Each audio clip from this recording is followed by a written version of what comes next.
noches, bienvenidos a la redacción abierta del verano. Felices por acompañarles un día más y por estar con ustedes en estos días de vacaciones. Queremos acercarles, aprovechar que baja esa información política durante estas semanas para acercarles otros temas que son igualmente interesantes y que queremos que conozcan, temas que seguro que no escucharán en otros medios de comunicación. Es el caso del sector de la caza. Los cazadores están que trinan contra el Ejecutivo.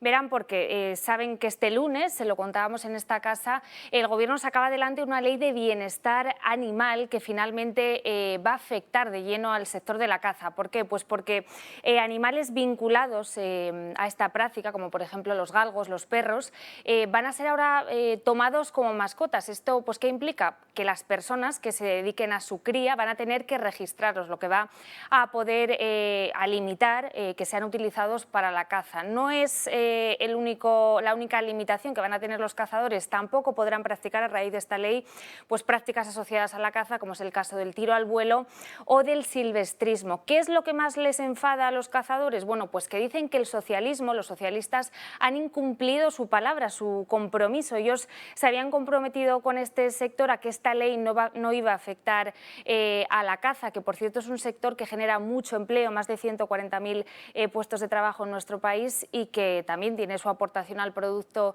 Interior Bruto. Ellos están, como decimos, muy enfadados, dicen que van a llegar hasta el final en las calles y también en las urnas.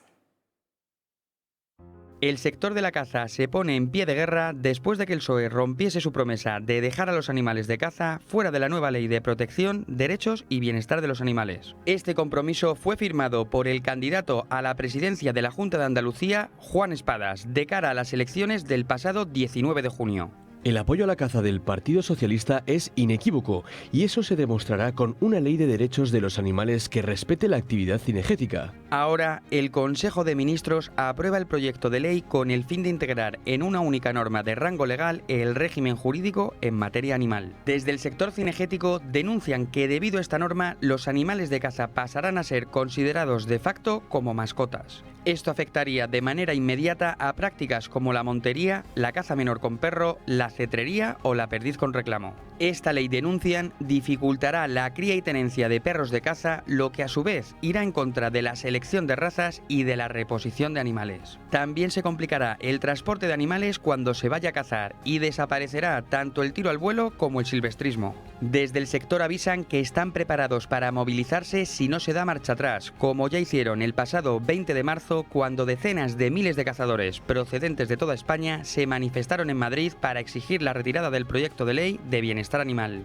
Hay que señalar que la caza en España representa un 0,3 del PIB nacional con un impacto económico de 6.475 millones de euros anuales y genera más de 141.000 empleos directos.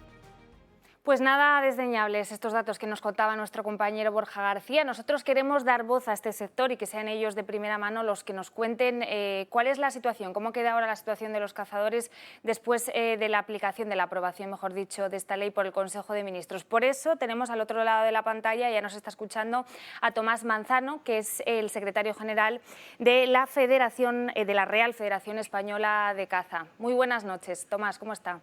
Buenas noches, Marina, ¿qué tal? Muy bien, bueno, lo primero que me gustaría preguntarle, ustedes ya han dicho que van a salir a las calles y que esto va a tener impacto también en las urnas.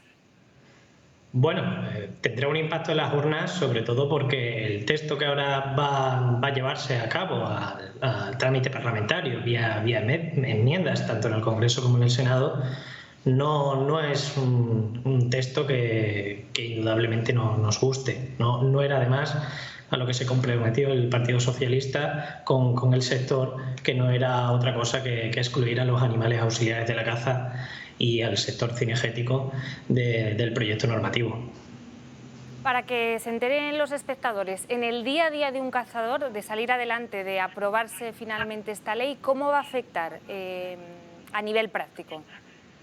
Sí, afectará al tema de dificultar lo que es la cría y la tenencia, por ejemplo, de los perros de caza. Estará prohibido al menos que te registres como particular profesional en el registro de animales de compañía. Nuestros animales, en este caso nuestros perros, pasarán a ser considerados como mascotas y es algo con lo que estamos completamente en contra. Y desde el principio siempre ha habido un entendimiento, una colaboración no solo con el Ejecutivo, sino con la mayoría de los partidos políticos del país, y han entendido la circunstancia y las características específicas de nuestros animales. Por lo tanto, no entendemos por qué el proyecto de ley recoge el no compromiso del Ejecutivo de excluirnos de la ley, como si pasa, por ejemplo, con la tauromaquia. De la tauromaquia precisamente quería hablarle. Parece que la izquierda, en concreto este Ejecutivo, está contribuyendo con este tipo de normas a estigmatizar sectores como, por ejemplo, el de la caza o el de los toros. ¿Ustedes lo sienten así? Bueno, es complicado y tampoco yo no soy una persona para hablar dentro del mundo del sector del toro, si bien lo que hemos podido comprobar exactamente es que a nivel cinegético hay una persecución, no puedo decir de la izquierda, sino bien parte de una parte de la población que en este caso no entiende las particularidades y peculiaridades de nuestra actividad. Si bien es cierto que bueno, nosotros condenamos, por supuesto, todo el tema de maltrato animal, que ahora está muy de moda y que además nos afecta mucho la reforma que pretende llevar también a cabo adelante el Gobierno. Para las personas que nos estén escuchando, ¿por qué es importante a nivel económico y a nivel de seguir con ese ecosistema rural, por qué es importante que siga la caza en nuestro país? Bueno, la caza contribuye de manera única, podría decir, a mantener las poblaciones del mundo rural. Es clave para combatir el reto demográfico que hoy está tan de moda y además lleva como una de las prioridades este Ministerio de Derechos Sociales y Agenda 2030, junto con el Ministerio de Transición Ecológica y Reto Demográfico, y por lo tanto es importantísimo, y sobre todo también para el control de poblaciones cinegéticas, que estamos teniendo unos problemas brutales en nuestro país.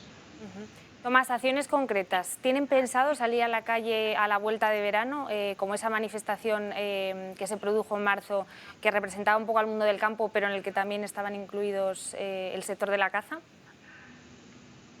Sí, es una de las opciones.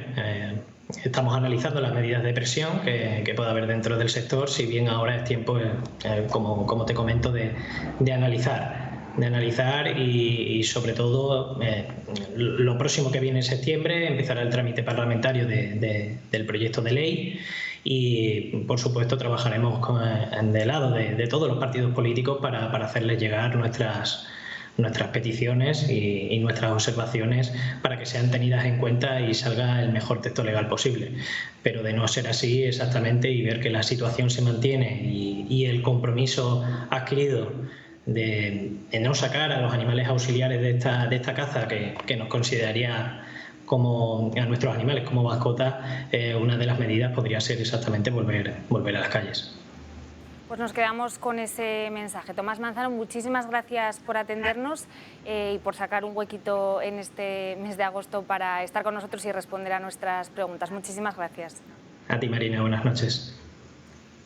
Pues seguimos con más temas. Esta vez nos salimos de España para analizar otros asuntos internacionales. Ya saben ustedes que ahora mismo están todas las miradas puestas en la isla de Taiwán después de la visita de Nancy Pelosi en la pasada madrugada. La presidenta de la Cámara de Representantes viajaba a este país autónomo, pero que China tiene pretensiones de invadir, para mostrar el respaldo estadounidense al país. Decía que ellos apoyan el statu quo de Taiwán, pero este gesto no ha gustado nada a Pekín, que lo ha visto pues como una provocación y que ya ha tenido respuesta por su parte. ¿Cuál ha sido la respuesta? Pues sanciones económicas al país y un despliegue militar en el estrecho de Taiwán. Lo cierto es que el tema preocupa pues porque llevamos ya un mes muy calentito en el plano geopolítico con esa guerra de Ucrania, y pues por lo que menos puede favorecer a nuestra estabilidad económica es que se desencadene otro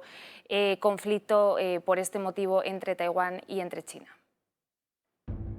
La tensión en Taiwán sigue creciendo. La visita de Nancy Pelosi al país preocupa mucho a China. Ayer la presidenta de la Cámara de Representantes lo dejaba claro. Estados Unidos va a apoyar a Taiwán. Hace 43 años, con el Acta de Relaciones de Taiwán, Estados Unidos hizo una promesa irrompible: apoyar siempre a Taiwán.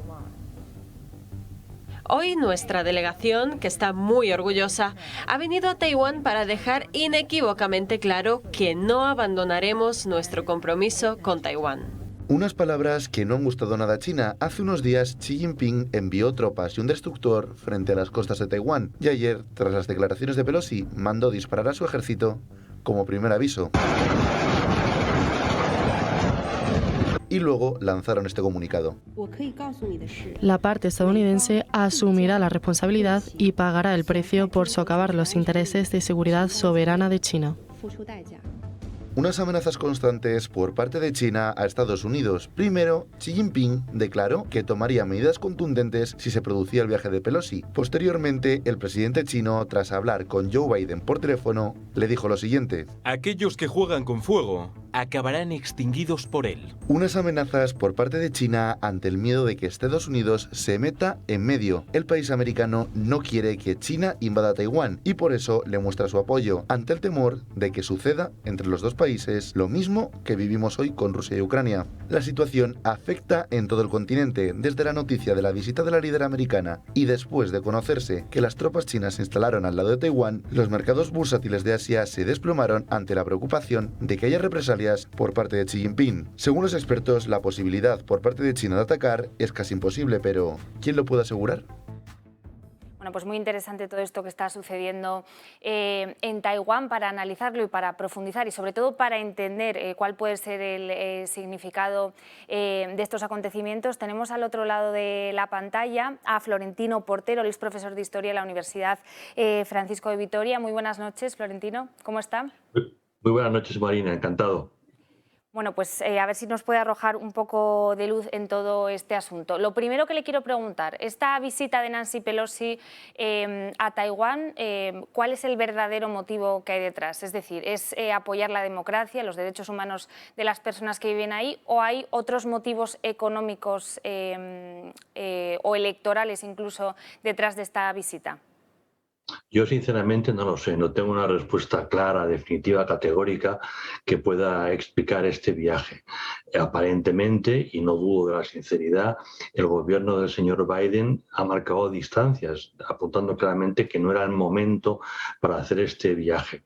Hay elecciones en noviembre y por lo tanto se puede entender que con este viaje la señora Pelosi trate de acercarse a votantes conservadores, republicanos en general, que tienen un muy mal concepto de la política de China y que por el contrario tienen simpatías hacia Taiwán, pero es una especulación. Yo no tengo ningún dato claro que me permita apuntar esa línea de interpretación como línea definitiva. El hecho es que, según hemos podido leer, el gobierno Biden trató de desanimar a la presidenta de la Cámara de Representantes. Ella no lo ha considerado oportuno y el Consejo, y por lo tanto ha viajado a Taiwán en un viaje que desde luego tiene trascendencia diplomática y, como ya lo estamos viendo, va a tener efectos importantes. En el tema económico, Taiwán es uno de los mayores productores de microchips, es ese componente de los coches del que hay tanta escasez a raíz de la pandemia. Parece ser que habrían llegado a un acuerdo para llevarse parte de esa fabricación a Estados Unidos. No sé si este podría ser otro de los motivos que hay detrás de este viaje. No creo, pero para trasladar las fábricas que están en Taiwán a Estados Unidos no hace falta que la presidenta de la Cámara de Representantes viaje allí. Lo que tenemos en estos momentos es un problema muy serio en las cadenas de distribución y consiguientemente en las cadenas de valor. Durante mucho tiempo se han deslocalizado empresas y procesos productivos por motivos claramente económicos. Eso finalmente nos ha traído problemas porque sí tienen mejor precio, pero al final no llegan y por lo tanto es necesario poder producir en lugares muy seguros. Eso no solamente afecta a Taiwán, afecta a otros muchos lugares, pero sinceramente no creo que ese sea el motivo del viaje. En cualquier caso, no creo que sea necesario que la presidenta de la Cámara Baja viaje a Taiwán para explicar algo tan evidente. Florentino, yo no soy una experta en la materia, que vaya por delante, pero sí me gustaría saber si esta visita o futuras muestras de apoyo por parte de Estados Unidos podrían ser los desencadenantes de esa temida invasión de China a Taiwán. Bueno, este es un tema antiguo, es un tema delicado, es un tema muy trabajado y muy conocido. Estados Unidos y en general Occidente, por lo tanto también nosotros España, reconocemos que hay una sola China. Reconocemos como la China soberana a la República Popular, para tener la China comunista. En tiempo reconocimos a Taiwán como la representante de China, pero eso lo abandonamos para poder reconocer a la China popular. Digamos, el concepto base es una única China, pero dos entidades públicas. Esas dos entidades tienen que entenderse a través de la diplomacia. Y nosotros lo que hacemos es sencillamente tratar de evitar problemas y favorecer un diálogo diplomático. Tenemos unas relaciones comerciales intensas con Taiwán, todos occidentales, y a Taiwán lo reconocemos como un ente comercial, pero no tenemos embajador en Taiwán y Taiwán tiene embajador aquí. En la medida en que este acuerdo que viene de los años de Nixon y de Kissinger, el momento en que se reincorpora la República Popular al orden internacional, pues desde ese momento lo que hay es un acuerdo de tratar de evitar mayores tensiones de las que el hecho de que la China popular reivindique la soberanía de Taiwán pueden provocar. Viajes como el de Pelosi lo que hacen es romper el acuerdo base. Ese acuerdo base implica que no viajamos políticamente a Taiwán, viajamos únicamente con fines comerciales, con fines industriales. Un viaje político implica un reconocimiento de Taiwán como ente político y por lo tanto implica cuestionar la filosofía de una sola China y por lo tanto ofender claramente al gobierno de Beijing. Esta visita de Nancy Pelosi, bueno, se suma a otro de los acontecimientos que han tenido lugar en las últimas horas en Estados Unidos, que es ese asesinato al sucesor de Bin Laden al frente de Al-Qaeda. No sé si Biden se estaría anotando tantos de cara a esas futuras elecciones, y si este es otro tanto también en un momento en el que el presidente Biden pues no cuenta con mucho respaldo del electorado. Es indiscutible que tiene efectos electorales positivos, que duda cabe. Lo que ocurre es que esta es una operación que viene de muy atrás. Llevamos años intentando averiguar dónde estaba escondido al-Zawahiri. Sabíamos que estaba en Pakistán, básicamente en Quetta. Luego, con la expulsión de los norteamericanos y en general de los occidentales de Afganistán, sabíamos que se había mudado a Afganistán, pero no estaba claro dónde estaba escondido. Bueno, ha sido una operación de mucho tiempo que va más allá del calendario electoral, pero sí tiene evidentemente efectos importantes en el ámbito político. Implica pues eso, un reconocer que esta administración norteamericana tiene capacidad para aceptar golpes precisos en momentos oportunos. Y más allá de eso, ¿cuál es el significado de este asesinato? ¿Acaba definitivamente con esta organización terrorista, con Al-Qaeda, la muerte de al-Zawahiri? Al-Zawahiri no es cualquier persona dentro de la estructura de Al-Qaeda. Fue uno de los fundadores. Antes de eso fue una persona importante en la yihad islámica en Egipto y participó en el asesinato del entonces presidente de la República de Egipto. En todo este tiempo ha sido el cerebro que estaba detrás del hombre carismático. Bin Laden era carismático, pero no tenía tanta capacidad intelectual. Al-Zawahiri sí, es el hombre de la organización, el hombre de la precisión. Muerto al-Zawahiri, muerto Bin Laden, muertos también varios de los hombres clave de la primera etapa, es evidente que Al-Qaeda entra en una etapa distinta. Por una parte, Al-Qaeda ha ido perdiendo control, Al-Qaeda central ha ido perdiendo control sobre sus ramificaciones y eso lo hemos visto poco a poco. Ahora, con la desaparición de al-Zawahiri, esta pérdida de control de Al-Qaeda central sin duda se va a incrementar, no hay gran debate al respecto. Y por lo tanto, Al-Qaeda básicamente será una vaga federación de entidades yihadistas que practicarán el terrorismo, que tratarán de hacer política cuando les sea posible, que tratarán de ocupar territorio cuando les dejemos, pero cada vez más veremos cómo se diluye el órgano central de esta organización. Pues Florentino Portero, muchísimas gracias por su tiempo y por despejarnos todas estas dudas respecto a la información internacional, que a veces parece que nos cuesta un poquito más que cosas que nos pillan más de cerca. Muchísimas gracias y feliz verano. Encantado, Marina. Muy buenas noches. Pues seguimos con más temas del panorama internacional. El papel de las expediciones españolas, que ha sido muy cuestionada en algunos países americanos, sudamericanos en los últimos meses, bueno, pues parece que no es exclusivo de América. Estas imágenes que van a ver a continuación tenían lugar en Australia. Allí una senadora indígena del Partido de los Verdes juraba su cargo en el Parlamento y lo hacía con estas palabras, tildando, metiéndose con la reina Isabel II y tildándola de colonizadora. Vamos a verlo.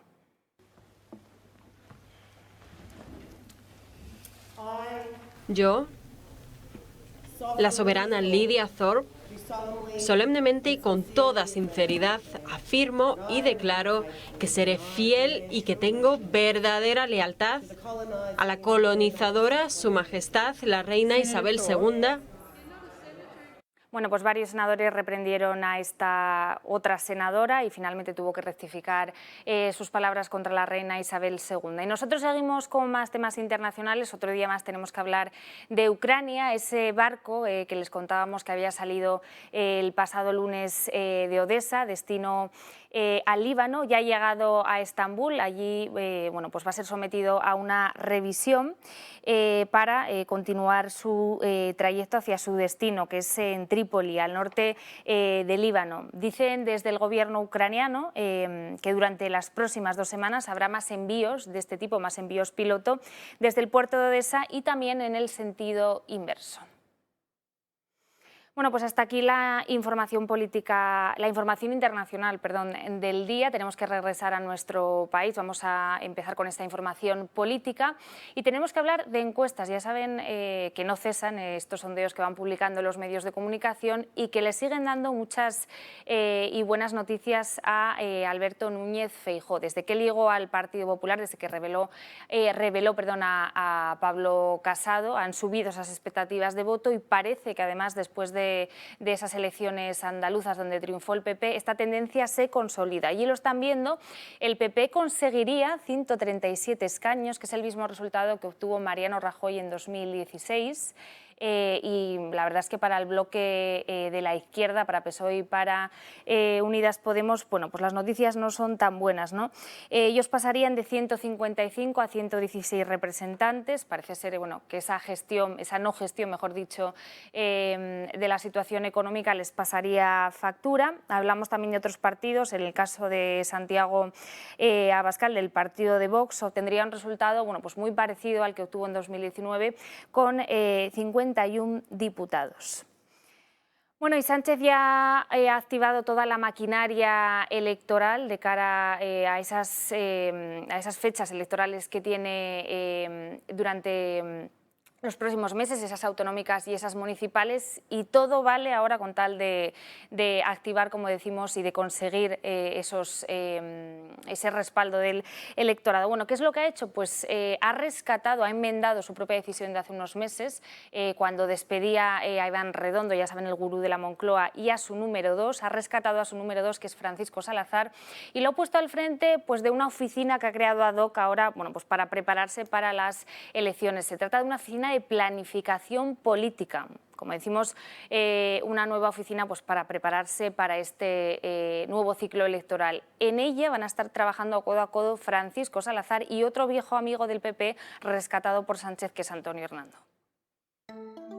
El rearme del Partido Socialista empieza aquí, en la Moncloa. Se avecina un ciclo electoral incierto y el presidente Sánchez busca caras nuevas para reforzarse. Nuevas caras para el elector, viejas conocidas para su entorno, como es la figura de Francisco Salazar, ex número 2 de Iván Redondo y que tras ser destituido junto a su jefe, disfrutó de su nombramiento como presidente del Hipódromo de la Zarzuela. Su nombre regresa al entramado del Ejecutivo para formar parte de la nueva Secretaría General de Planificación Política, o lo que es lo mismo, la excusa que el Partido Socialista ha encontrado para seguir en la Moncloa. Por si aún no lo han entendido, un departamento ideado por el mismo Sánchez con el que pretende aprovechar las instituciones gubernamentales a disposición de sus fines electorales. En total serán 10 las personas que se ocupen de esta nueva oficina, una en la que también se encuentran caras conocidas como la de Antonio Hernando, Francesc Vallès e incluso su propio jefe de gabinete, Óscar López. Tras el batacazo en Andalucía, el Partido Socialista cambia de marcha y esta supone ya la quinta vez que reestructura su gobierno desde que está en el poder.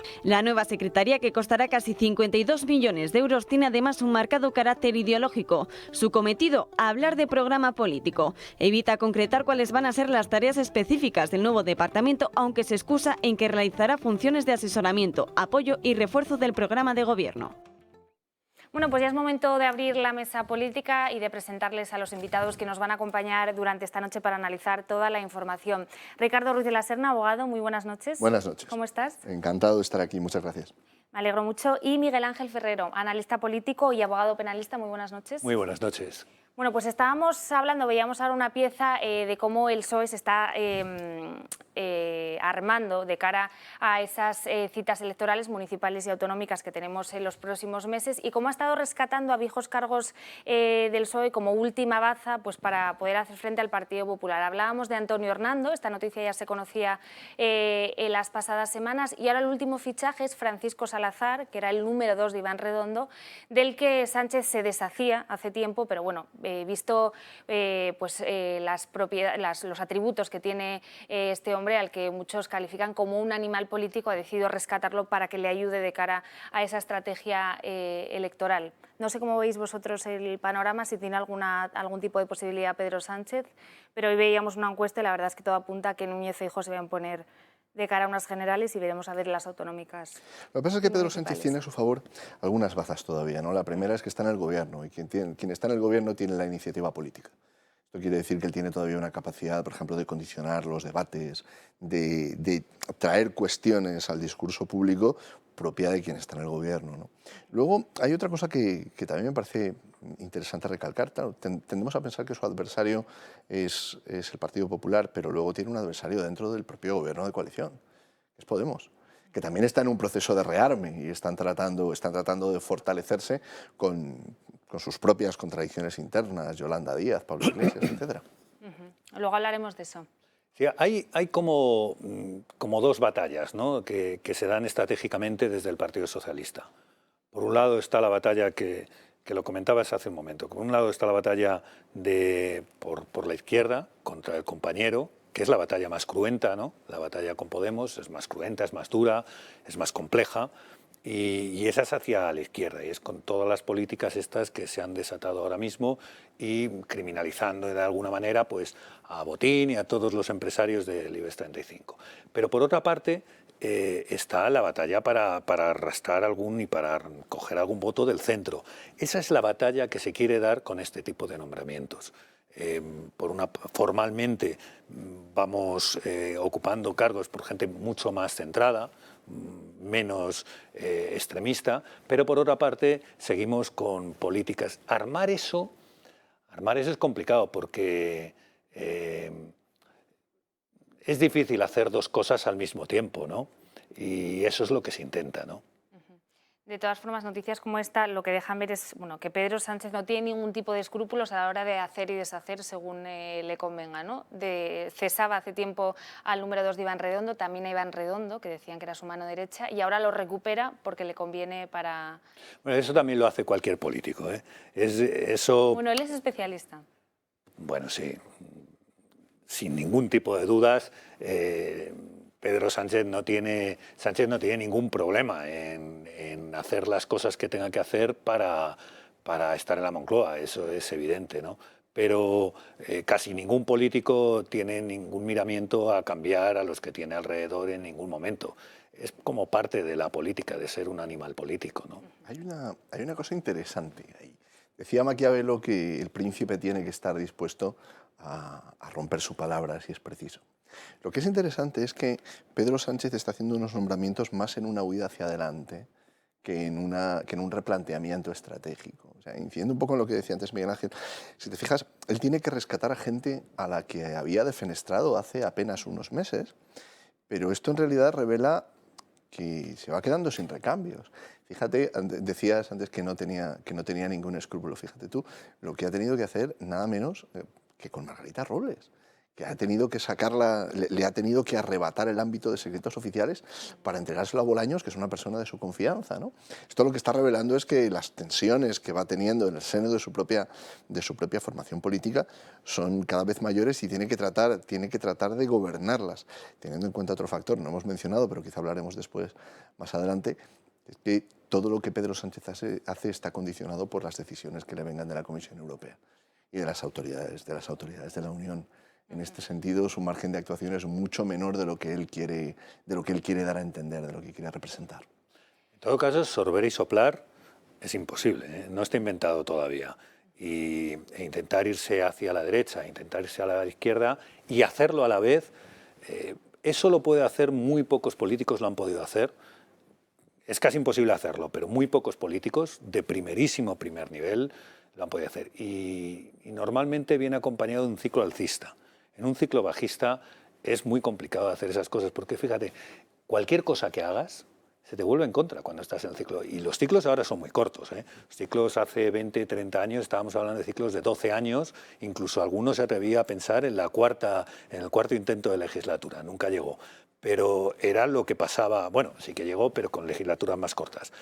Era lo que pasaba hace 20, 30 años. Ahora mismo los ciclos son cortísimos. 6 años es un ciclo muy largo. 8 años ya es un ciclo final, ¿no? Entonces, en ese ciclo final, donde te crecen los enanos, pues sorber y soplar, imposible. Y lo hacían con una posición de fuerza política. O sea, podríamos pensar en Felipe González y la OTAN. Sí, yo estaba pensando en eso precisamente. Claro, pero tú fíjate las mayorías absolutas de Felipe González con un control del PSOE en algunos territorios. Es que tú fíjate el resultado de las últimas elecciones andaluzas en la provincia de Sevilla, donde Alfonso Guerra arrasaba. Fíjate lo que ha sido. Es decir, Pedro Sánchez tiene una gran debilidad, no en el aparato del partido, porque el aparato lo controla, sino en el electorado. Entonces está en minoría, depende de los nacionalistas para prácticamente todo lo que quiera hacer, condicionado desde la Comisión Europea. Entonces Felipe González nunca estuvo, ni en las horas más bajas de Felipe González, estuvo en una situación de debilidad como la que tiene Pero Pedro fíjate, Sánchez. Recordando esa época y conociendo el Partido Socialista, nunca Felipe González nombró a alguien por debajo de un ministro, ni en una lista electoral, ni una persona que tuviera que presentarse de candidato a una alcaldía, jamás. Decía, yo nombro a los ministros y los ministros que nombran que tengan que nombrar, yo ceso a los ministros, ¿no? Jamás. Él estaba a otras decisiones que, claro, le ocupaban la cabeza y le permitían gobernar España. Cuando alguien tiene que hacer las listas hasta de subsecretarios, el pueblo de no sé dónde, y por supuesto las primarias que no valgan para nada, ya estás perdiendo el referente y estás perdiendo. Claro. Y es precisamente cuando empieza el ciclo bajo. Mencionaba Ricardo la situación del PSOE andaluz y de eso me gustaría hablarles. Es una noticia de la que se están haciendo eco muchos medios y es que el partido que dirige Juan Espadas no solo está muy mermado a nivel de votos, lo vimos en las últimas elecciones, sino que tampoco está muy bien a nivel económico. ¿Por qué? Bueno, pues por dos circunstancias. Ahora tiene menos peso institucional, recibe menos fondos por parte de la Cámara y además en el año 2021 llevaron a cabo un desembolso curioso debido a esas elecciones primarias que tuvieron lugar en Andalucía. ¿Cuál es el resultado? Bueno, pues que se encuentran muy bajos de fondos y entonces van a empezar una recolecta en las agrupaciones locales. Agrupaciones locales que, por cierto, andaluzas, se enfrentan en menos de un año a unas elecciones municipales, con lo cual tampoco están para tirar el dinero. ¿Cuánto dinero les van a pedir? Pues una cantidad que puede ir desde los 375 euros hasta, atención, los 1.500 si la agrupación en cuestión cuenta con recursos suficientes. Veremos a ver si hay recaudación o no hay recaudación por parte de estas agrupaciones y no sé si os parece lo más ético quitarles el dinero a... Bueno, eso lleva pasando mucho tiempo. En Madrid, por ejemplo, el Partido Socialista de Madrid a las agrupaciones las lleva poniendo un canon desde, no recuerdo yo ya la fecha, ahora mismo menos, pero ese canon ha existido. Y eso lo que produce es que las agrupaciones locales apenas tienen capacidad de maniobra. toda la capacidad se la quedan los órganos según van subiendo.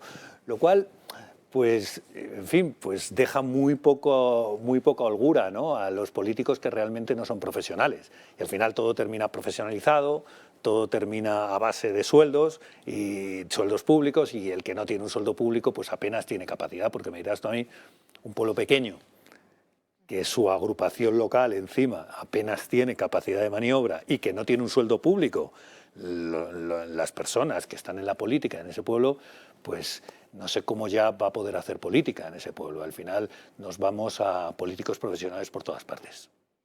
Me parece que además es una confesión de debilidad y de digamos, cierta flaqueza. Lo que ocurre es que tampoco tiene una solución fácil, porque luego en el nivel local las elecciones las gana o las pierde un candidato que a veces ni siquiera se siente representado por la estructura del partido fuera de la localidad donde se presenta. Entonces te puedes terminar encontrando con un alcalde que dice, oye, y ahora encima me viene a pedir dinero. O sea, soy yo el que gana las elecciones aquí, el que se trabaja la campaña, el que logra salvar los muebles, y encima ahora me vienen a pedir dinero unos que son los que han perdido, que son los perdedores, y que tendrán que ver por qué han perdido y por qué han obtenido los resultados que han obtenido. Con lo cual esto también produce unas fricciones y unas tensiones internas. La crisis del Partido Socialista en Andalucía va a dar momentos para la reflexión. Fíjate tú que, volviendo un momento al tema histórico, ninguno de los históricos del Partido Socialista de Andalucía, Felipe González, Alfonso Guerra, ninguno ha hablado en favor de Espadas. Ninguno ha salido a defender el proyecto de Pedro Sánchez, porque entre los propios socialistas históricos hay una falta de identificación con el partido y con lo que Pedro Sánchez representa, que es comprensible, porque al final Pedro Sánchez ha terminado haciendo un partido centrado en las identidades y en las políticas identitarias, más que en lo que habían sido históricamente los referentes del Partido Socialista. Otra cosa es que esos referentes fueran o no fueran adecuados, pero el discurso del Partido Socialista ha sido el discurso del trabajo, de las condiciones laborales, este tipo de cosas que el partido de Pedro Sánchez las ha olvidado por completo. De hecho, se las ha entregado a Yolanda Díaz. Bueno, vamos ahora con el que es sin duda el tema de las semanas, ese plan de ahorro energético que presentaba el Gobierno en las últimas horas, un plan que va a afectar pues a cines, a teatros, a centros comerciales, a comercios, a lugares de trabajo, a medios de transporte, y que ha desatado la furia en el Gobierno de la Comunidad de Madrid. Isabel Díaz Ayuso ya avisaba de que no lo va a acatar, incluso que puede llevar al Constitucional este decreto, y esto no gustaba nada dentro del Partido Socialista. ¿Qué pasa? ¿Qué resquicio quieren ahora buscar dentro del Gobierno? Pues que parece ser que dentro del Partido Popular podría haber otras opiniones aparte de la de Ayuso. ¿Por qué? Pues porque hace unos días Feijóo señaló que él sí que era partidario de un plan de ahorro energético, lo cual no acaba de concordar con lo dicho por Isabel Díaz Ayuso. Hoy ha salido el partido a defenderla, dicen que entienden perfectamente su postura, pero no se han manifestado, eso sí, sobre esas declaraciones que ha hecho ella diciendo que no lo va a acatar. Como decimos, el Partido Socialista está intentando hacer daño por esta vía, y hoy Pilar Llop, la ministra de Justicia, le ha dicho a Alberto Núñez Feijóo que le falta liderazgo dentro del partido. Me parece realmente impresentable que la presidenta de la Comunidad de Madrid haya hecho unas manifestaciones en contra de Europa y en contra de las políticas europeas. También yo creo que en este sentido es importante que haya un liderazgo en el Partido Popular, que el señor Feijóo ponga orden en su partido, y que evidentemente lo que estamos viendo es que sigue habiendo problemas de liderazgo. Bueno, esto es una anécdota al final, la falta de liderazgo, la falta de acuerdo dentro del Partido Popular. La única comunidad que ha dicho claramente que se opone y que no va a acatar estas medidas es Madrid. Sin embargo, hay otras regiones también populares, como es el caso de Andalucía o de Galicia, que se han mostrado en desacuerdo con estas medidas. Dicen que son medidas muy frívolas, que son medidas poco serias. Y eso sí, no han dicho que no las vayan a acatar, simplemente han mostrado su desacuerdo. Ojo, porque desde el Partido Socialista se han cebado mucho con Isabel Díaz Ayuso, la han calificado como egoísta, como poco solidaria, pero lo cierto es que hoy, buceando un poco en la información de la Comunidad de Madrid, el Gobierno de Ayuso lleva ya desde hace años con un plan de ahorro energético. Según este plan, que lleva en vigor, como decimos, desde hace 5 años, el Gobierno de la Comunidad de Madrid habría ahorrado 1,6 millones de euros cada año. Es un plan que se aplica en más de 3.000 edificios públicos y que ha reducido las emisiones de CO2, entre otros asuntos. O sea que Isabel Díaz Ayuso sí que está preocupada por este tema, pese a haberse mostrado en contra de este plan del Gobierno. No sé qué os parece a vosotros, si es digno de mencionar esa falta de acuerdo dentro del PP, si es una anécdota que está utilizando el PSOE, y si os parece bien esta postura de Isabel Díaz Ayuso. A mí me parece mal. A mí me parece mal. Yo creo que su puesto institucional la obliga al cumplimiento de los decretos, en este caso un Real Decreto Ley, y tiene que cumplirlo, sin más.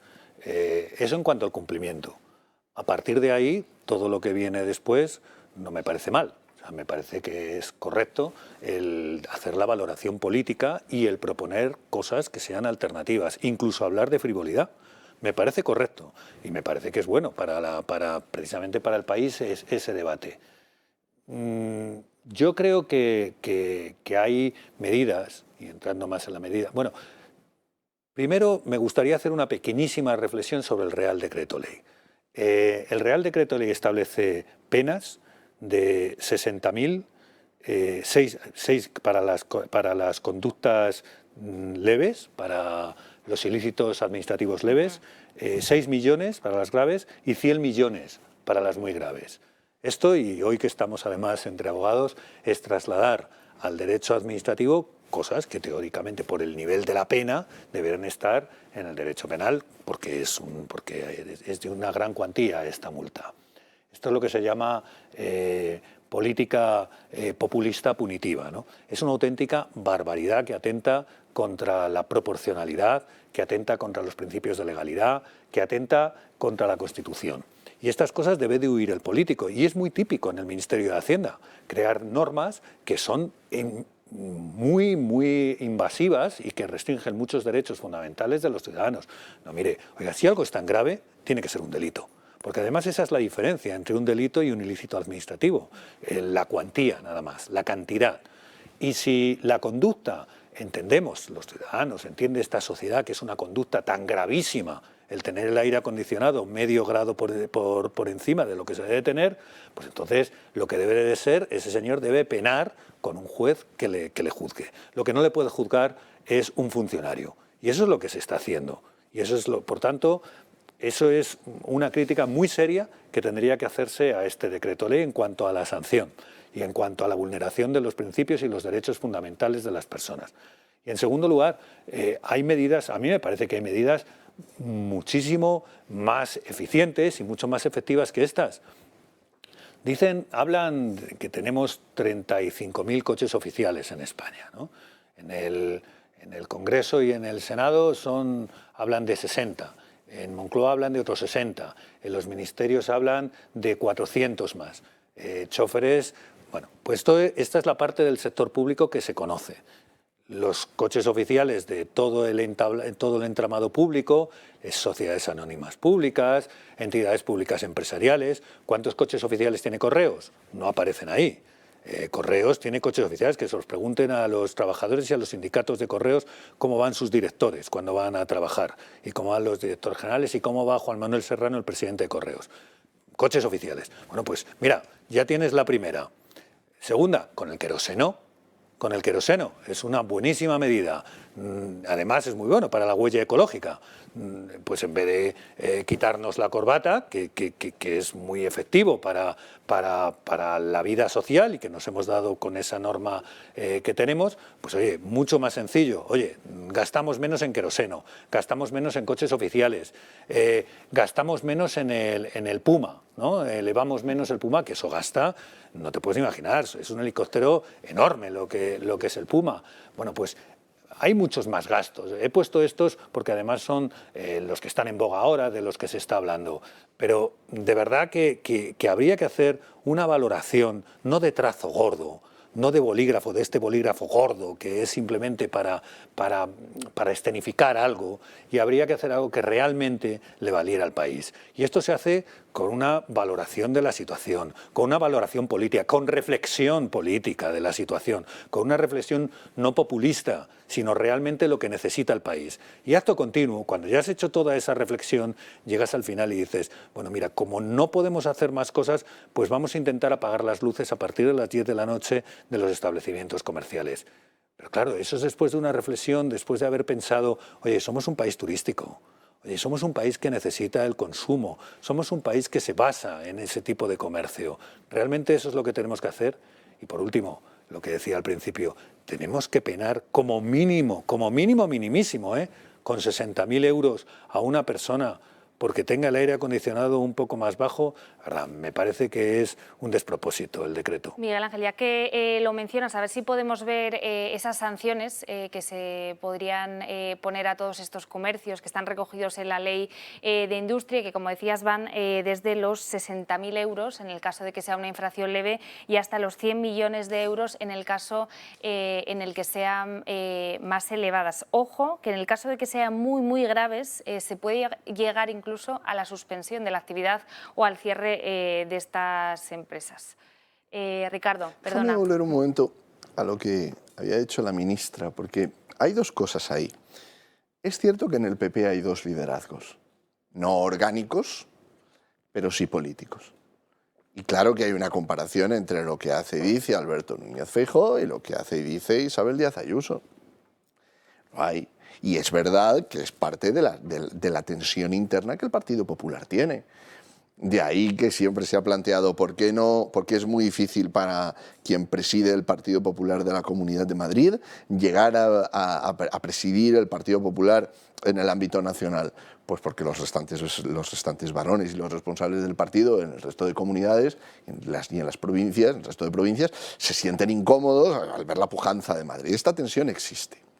Pero luego ha dicho otra cosa la ministra, que a mí me parece más interesante.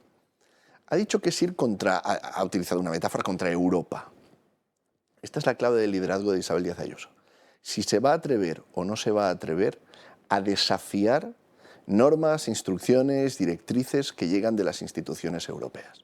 Porque hasta ahora Isabel Díaz Ayuso con quien se ha medido es con Pedro Sánchez.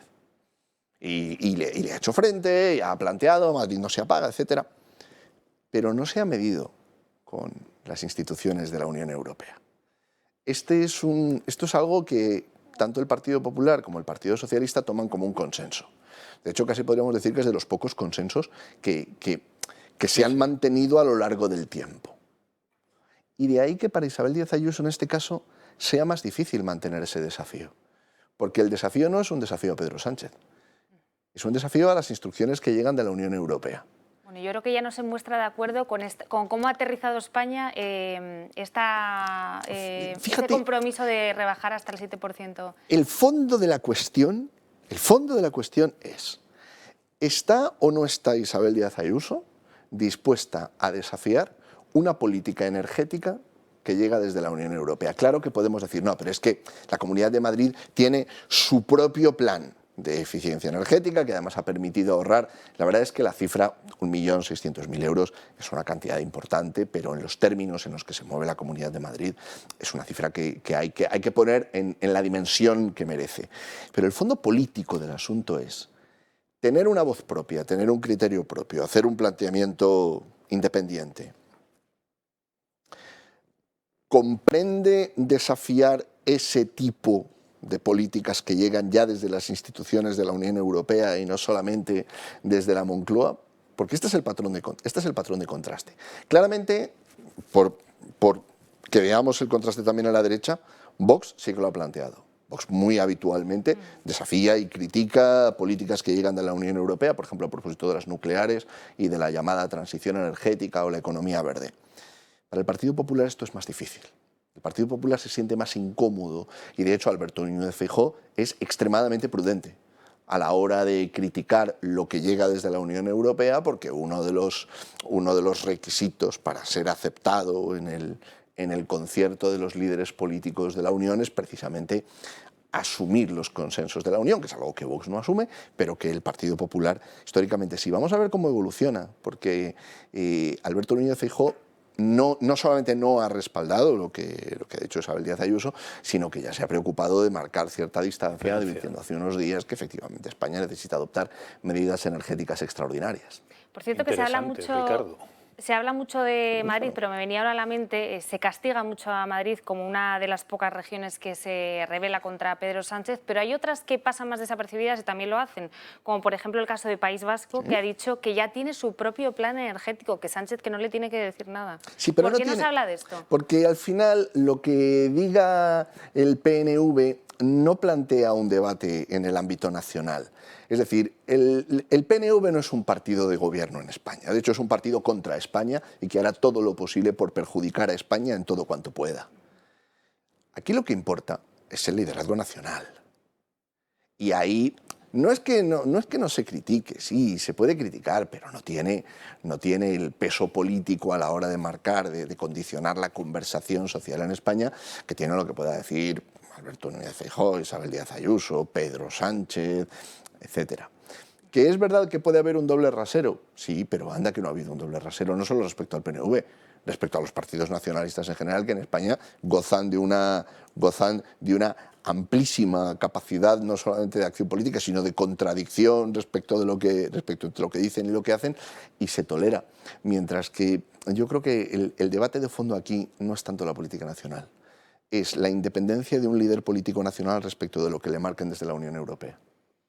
Bueno, está claro que este es el enésimo choque entre Isabel Díaz Ayuso y el gobierno de Pedro Sánchez. Ella es especialista en desobedecer, en imponer su criterio frente a lo que dice Sánchez, y no es la primera vez que no acata algo que llega desde la Moncloa. Lo veíamos, por ejemplo, con la nueva ley educativa. Ella decía que no se iba a imponer en la Comunidad de Madrid, y lo veíamos también en la pandemia, cuando ella desafió al Ejecutivo y dijo que aquí sí que se iban a abrir bares y comercios. Vamos a verlo.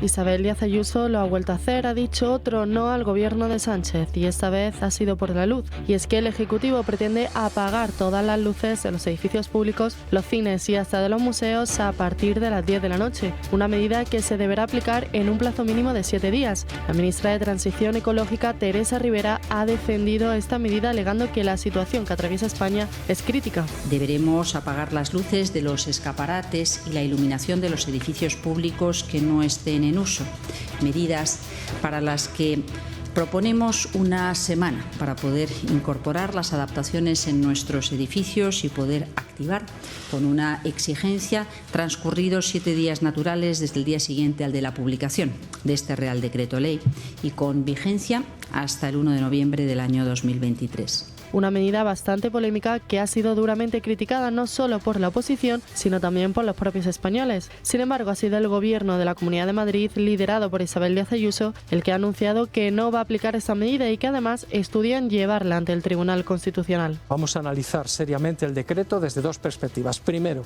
si es constitucional, si no lo es, lo recurriremos. Y segundo, dentro de él, que es obligatorio para la Comunidad de Madrid. Una protesta que no ha sentado nada bien ni al gobierno ni a Sánchez, quien ha calificado de egoísta e irresponsable a todos aquellos presidentes que no cumplan su norma. Hacer un llamamiento a toda la clase política, a los partidos políticos y a las administraciones públicas para que huyan de cualquier comportamiento egoísta, unilateral e insolidario. Sin embargo, este es un comportamiento al que Ayuso ya nos tiene acostumbrados, y es que la presidenta madrileña ha estado siempre en la vanguardia de la oposición a las medidas vacías de Sánchez y sus ministros. Y es que al rechazo por apagar Madrid para supuestamente ahorrar energía se suman otras reivindicaciones. Durante la pandemia, Ayuso decidió no solo no cerrar la capital, sino no obligar a que lo hiciesen bares y comercios. Así no hizo caso ni a Sánchez ni a su inexistente comité de expertos. Tampoco lo hizo con el tema económico, ya que la madrileña bajó los impuestos poco después del confinamiento. Las nuevas leyes de educación que pretende imponer el gobierno de Sánchez tampoco convencen a Ayuso, que no aplicará los conceptos de matemáticas de género o ciudadanía resiliente para los estudiantes. Lo que está claro es que las medidas de Isabel Díaz Ayuso convencen, un hecho que se demostró en las últimas elecciones madrileñas.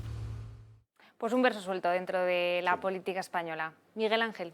Sí, bueno, ella es un outsider, como tú dices, un verso suelto, y además lo hace valer de una manera habitual. El que tiene peligro es Feijóo, ¿eh? Es el que tiene el peligro, es lo que decíamos antes de que el enemigo era del PSOE está en Podemos, pues el que está más cerca siempre. Y si me apuras, dentro del PSOE los que están al asiento de al lado, ¿no? El compañero siempre es el más peligroso, en este caso es su compañera, es ella la peligrosa. Y sin lugar a dudas, él, pues en su momento casado, pues tiene una oportunidad, ganar las elecciones, y como las perdiera, pues tiene un problema, y tiene un problema porque ya está montada, la crítica ya está preparada, ¿no? Ella es un verso suelto, pero luego en el fondo también hay mucha escenificación, porque la Comunidad de Madrid ha cumplido con todo. O sea, realmente, jurídicamente, es intachable. O sea, hacen una escenificación de que sí, de que no voy a cumplir. No, has cumplido. Es verdad que hay cosas que no cumple, pero las que no cumple es jurídicamente correcto no hacerlo. O sea, dicen, yo voy a impedir que se aplique la ley de educación en Madrid en los términos que viene. Bueno, si es aplicando tus competencias y es creando normas, pues puedes hacerlo. Y de hecho es para lo que están las comunidades autónomas. Y si la competencia es suya, pues tendrá que hacerlo, ¿no? Miguel Ángel, te tengo que cortar aquí porque tenemos que hacer una pequeña pausa para publicidad. Seguimos hablando de este tema a la vuelta y hablaremos también con los hosteleros madrileños que no acaban de estar convencidos de estas normas, que van a tener que aplicar, por cierto, a partir de la semana que viene. No se muevan.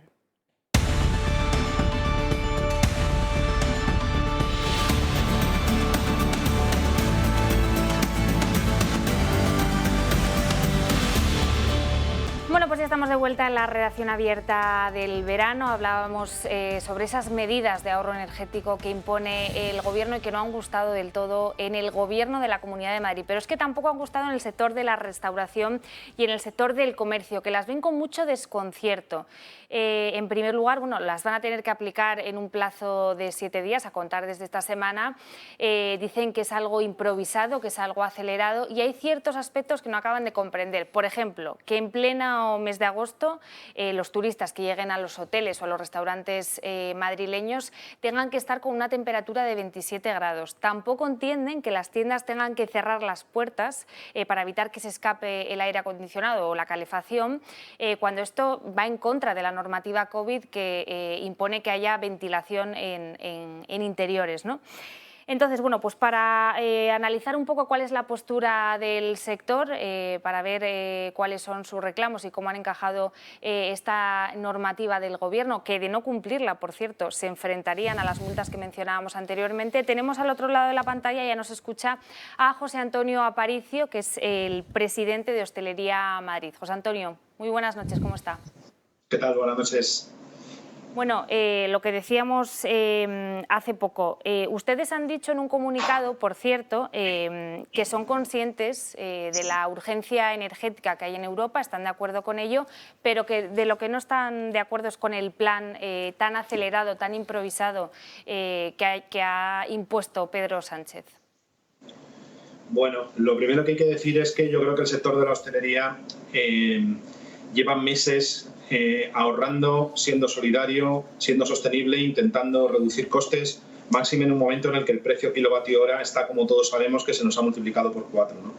Entonces es un sector que está absolutamente integrado e involucrado en esta apuesta por la sostenibilidad. Lo que es evidente es que una norma de este calado, que va a suponer que tengamos que reducir las condiciones térmicas en los locales, cerrar puertas y de alguna manera dificultar el servicio y también el confort de los clientes, se realice con una medida tan improvisada, tan acelerada y tan poco consensuada, porque la Hostelería Madrid, desde luego, forma parte de los organismos de la Confederación Nacional de Hostelería, la Hostelería de España, y hasta donde nosotros sabemos nos hemos encontrado con la norma sin poder participar. Y gran parte de las dudas y los conflictos que se están generando ahora son conflictos por falta de información, por falta de concreción de la norma y por imposibilidad de aplicarse en su caso, ¿no? Entonces, evidentemente que ha generado entre todos los hosteleros incertidumbre y tenemos serias dudas de que en algunos casos se pueda aplicar. Claro, ¿las empresas están dando ya instrucciones a los trabajadores de cara a las próximas semanas o sigue habiendo mucha incertidumbre respecto a qué hacer y qué no? Bueno, lo que estamos haciendo con la norma ahora mismo es estudiarla, verla en detalle, para poder informar a nuestros asociados que nos llaman continuamente para ver qué es lo que tienen que hacer. Lo que ocurre es que también pensamos que esta norma todavía no es definitiva. Hay todo un trámite ahora en el Congreso de los Diputados y evidentemente tienen que aclarar y concretar muchas cosas. Entre otras, y alguna de las más importantes, es que este Real Decreto Ley tiene que adecuarse a un decreto ley que existe, que es el 486 del año 97, que regula las condiciones de trabajo, de seguridad y salud en el empleo. Y evidentemente en la hostelería, que no es una actividad sedentaria, como podría ser una oficina, por ejemplo, en la que pues obviamente las personas no se tienen que mover, en la hostelería los camareros, los empleados están moviéndose, hay cocinas, estamos manipulando producto y ese rango de temperaturas de 19 a 27 es evidente que se le va a tener que variar. De hecho, en hostelería nuestro rango de temperaturas va a ser de 25 grados sí o sí. Esto nos ha explicado y claro, genera incertidumbre. Y en cuanto al resto de temas, tener que cerrar las puertas obligatoriamente, vamos a ver, hasta hace nada, y de hecho todavía está en vigor, hay recomendaciones sanitarias de la Comunidad de Madrid que nos dicen que debemos de tener las puertas abiertas para facilitar la ventilación natural, que estamos todavía saliendo y ojalá de una pandemia, ¿no? ¿Cómo coordinamos esta apertura de puerta sanitaria con esta cerrar puertas por ahorro energético? Esa es una. Pero es que además nuestros empleados están continuamente entrando y saliendo de los locales para atender a la terraza y tenemos cocinas en las que se trabaja. ¿Qué temperaturas tenemos ahí?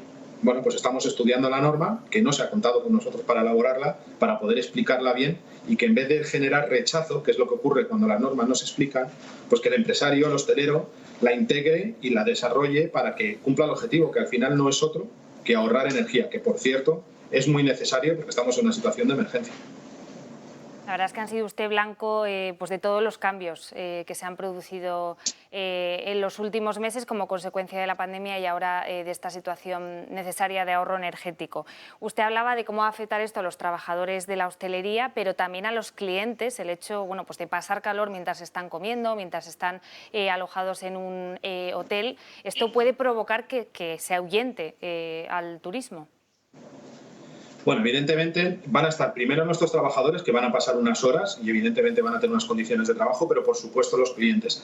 Esto ya lo hemos vivido en pandemia. Llevamos meses, por no decir años, desde la pandemia, aplicando restricciones y medidas que lo único que hacen, aparte por supuesto de esas medidas sanitarias que ha habido que tomar y es evidente que eran necesarias, ha sido generar problemas o falta de confort o incomodidades de alguna manera. Aquí hemos recibido un retorno magnífico de nuestros clientes porque el madrileño en general se ha empatizado fenomenal con el hostelero y sabe que eran dificultades que había que superar. En este caso, bueno, nuestros clientes consumen en nuestros locales y están pagando un precio por un servicio que le debemos dar en unas condiciones mínimas de confort, porque evidentemente están pagando por ello.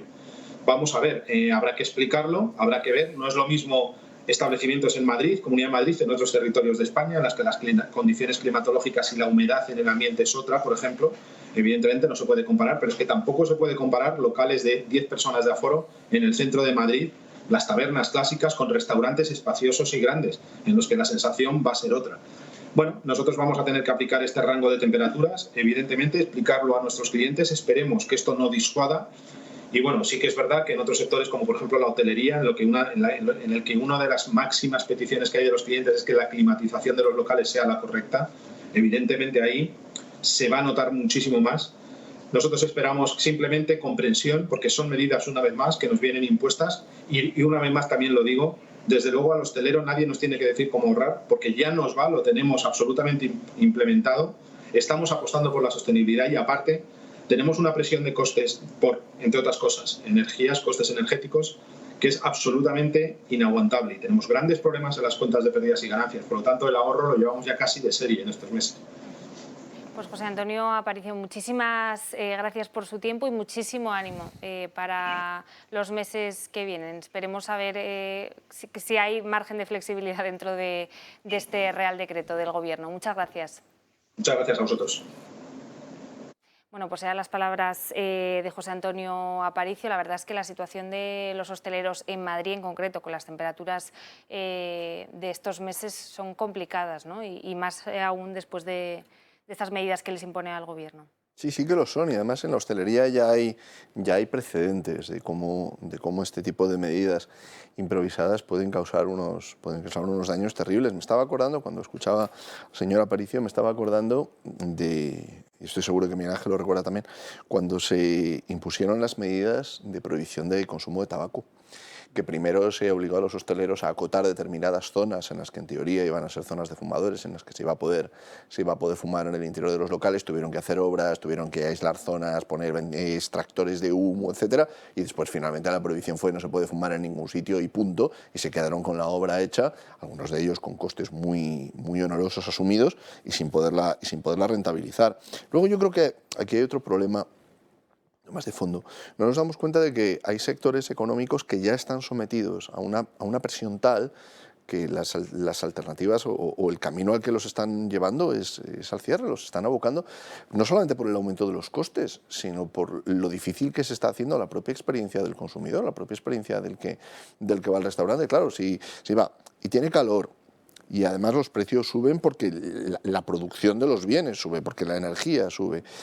Al final, antes mencionabas que Isabel Díaz Ayuso era un verso suelto. La cuestión es, ¿suelto de qué? Esta cuestión de la energía nos está planteando el debate del liderazgo político a flor de piel o en carne viva.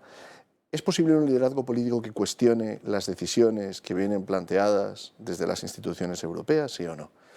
Porque este es el verdadero liderazgo. El liderazgo es atreverse a plantear caminos distintos. Y en esto el Partido Popular y el Partido Socialista al final asumen estos consensos. Podríamos pensar incluso no solamente por la crisis energética a propósito de la guerra de Ucrania, etcétera, sino más en general la idea de la transición económica, la transición energética hacia la energía verde y estas cuestiones. En la Agenda 2030, en este tipo de ideas, Partido Popular y Partido Socialista coinciden y se encuentran. Y por eso yo me temo que a los hosteleros al final les van a imponer los cambios. Pero fíjate, la realidad es que muchas de las medidas de la Agenda 2030 y luego la Agenda 50 también, pues, por ejemplo, la Agenda 50, ¿no?, habla de que hay que evitar viajes cortos en avión, ¿no? Es una de las para evitar la huella ecológica. Lo digo porque antes hablábamos del uso de aviones para cosas que no están bien vistas por la ciudadanía, porque generan un gasto fuerte para el ciudadano, un gasto importante, pero sobre todo por aquello de ejemplos doy que para mí no tengo, ¿no? Claro, entonces todo esto también hay mucha escenificación, ¿no? Se escenifican muchas cosas y cuando hay que hacer alguna carga, como es el caso de los hosteleros ahora mismo, sí que se hace porque es una carga sobre la espalda de otro. Entonces, cuando es la espalda de otro, no hay ningún problema en poner una medida, pues eso, de que hoy te digo que tienes que tener un sitio para fumar y mañana te digo que ya no, que ya no se puede fumar dentro. La pregunta es, ¿por qué esa política de brocha gorda? ¿Por qué esa política poco pensada? ¿Por qué esa política sin reflexión que decíamos antes, ¿no? Estas son un poco las claves. Ahora mismo ha pedido la Unión Europea que tenemos que reducir un 7% del consumo de energía, ¿no? España ya había hecho todos los deberes porque tenemos energía suficiente. Bueno, tenemos energía suficiente, tenemos que nos va a llegar la energía aparentemente suficiente. Ya veremos si suben los precios, si llega o no llega, porque al final es una oferta y una demanda. Claro, siempre tenemos nosotros la energía y a lo mejor Guinea no la tiene, ¿no?, porque podemos pagar más por ella. Pero habría que cuestionarse ese 7%, que ya lo hizo, por cierto, lo hizo el gobierno, porque al principio era un 15%, ese 7%, ¿por qué? O sea, realmente no existe ese cuestionamiento en la ciudadanía española. No está ese debate. El debate es otro, ¿no? Y no se está cuestionando por qué tiene que ser ese 7%. ¿Se habían hecho los deberes? ¿No se habían hecho? ¿Por qué tenemos ese problema con la energía? Es verdad que tenemos un dictador sátrapa que ha invadido un país y es el culpable de todo esto. El cuestionamiento de la provocación de lo que se ha hecho desde el mundo civilizado no se ha hecho, porque hemos llegado a esto por cosas. O sea, también se ha llegado a esa guerra por cosas, a lo mejor todos somos un poco culpables de algunas cosas, aunque evidentemente el culpable se llama Putin, ¿no? Pero todo esto de la energía no va a ser algo que pare aquí, porque la guerra de Putin es una guerra a largo plazo, es una guerra con la energía. Entonces vamos a sufrir el problema de la energía. Y esa energía que nosotros podremos pagar y que otros países no, va a tener unos grandes problemas para el mundo. Esto es la antesala, ¿eh? Lo del 7% es la antesala y este debate realmente no está existiendo en España. En el invierno lo veremos y en el invierno del invierno, en el siguiente invierno, vamos a ver qué pasa y vamos a ver qué pasa con la energía. Y vamos a cuestionar muchas cosas. Ya la energía nuclear ya es verde, por ejemplo. La energía nuclear ya es verde, algo que hace 30 años en España o 20 años hubiera sido un sacrilegio. La energía nuclear ya es verde, ¿no? Pero aquí no se está cuestionando si tendríamos que empezar otra vez de nuevo a poner en marcha centrales nucleares con las nuevas tecnologías que hay, a pesar de que la Unión Europea en este caso es lo contrario, está diciendo que es una energía verde. La energía que hemos tenido en España tampoco nos la cuestionamos, la fuente de energía. Oiga, es una energía que debilita mucho el medio ambiente. Pues, sin embargo, no nos la cuestionamos, en relación con la energía nuclear. Solamente decimos, no, que se pongan muchas placas solares. Bueno, pues, son todo política de trazo gordo. Creo que merecería la pena un poco de reflexión a la hora de hacer los decretos que afectan a todos los ciudadanos. Y yo creo que es de lo que se quejan también los señores que están en la empresa. Lo que pasa es que si se diera este tiempo de reflexión, igual uno empieza a hacer preguntas incómodas, ¿no? Sin duda, sin duda. Estamos viviendo un momento muy, muy complicado, ya desde antes de la pandemia, ¿no?